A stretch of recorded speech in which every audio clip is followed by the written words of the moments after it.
In this lesson, we will solve and visualize a thermodynamics problem using an ideal gas on a pressure-volume diagram.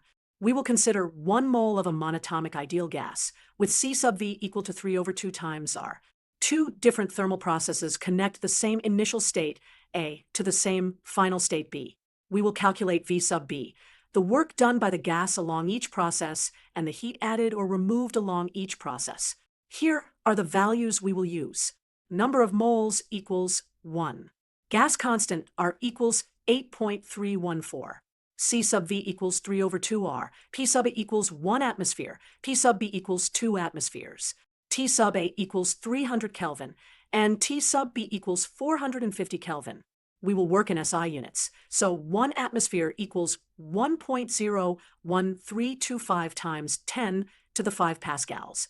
We first compute V sub A, and V sub B using the ideal gas law, V equals N RT divided by P. We find V sub A from T sub A and P sub A, and V sub B from T sub B and P sub B. Next, we will place these points on a pressure-volume diagram. Here is our pressure-volume diagram. Volume increases to the right, pressure increases upward. We will mark state A at P sub A and V sub A, and state B at P sub B and V sub B. Process 1 goes up at constant volume from A to pressure P sub B, and then moves left at constant pressure P sub B to B. Along the vertical segment, work is 0 because the volume does not change. Along the horizontal segment, work is P times delta V, using pressure P sub B. For the orange path, the work equals P sub B times V sub B minus V sub A. Because the gas is compressed, V sub B is less than V sub A, so the work is negative, meaning work is done on the gas. Process 2 goes left at constant pressure P sub A from A to a point directly below B, and then goes up at constant volume to B. Again, only the horizontal segment contributes work, now at pressure P sub A. For the purple path, the work equals P sub A times V sub B minus V sub A.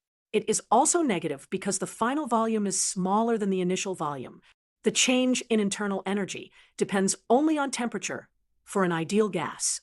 Delta U equals N times C sub V times delta T, which is the same for both paths. Then the heat is given by the first law of thermodynamics. Q equals delta U plus W. So Q1 equals delta U plus W1, and Q2 equals delta U plus W2. Finally, our computed V sub B from the ideal gas law is highlighted below. Notice how the work and heat depend on the path, while the change in internal energy depends only on the initial and final temperatures.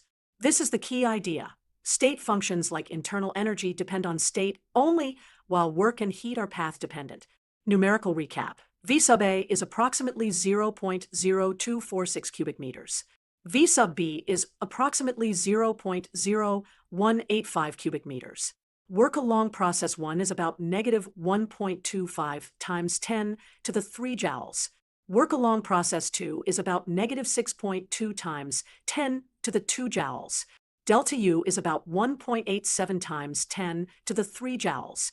Q1 is about 6.2 times 10 to the 2 joules, and Q2 is about 1.25 times 10 to the 3 joules.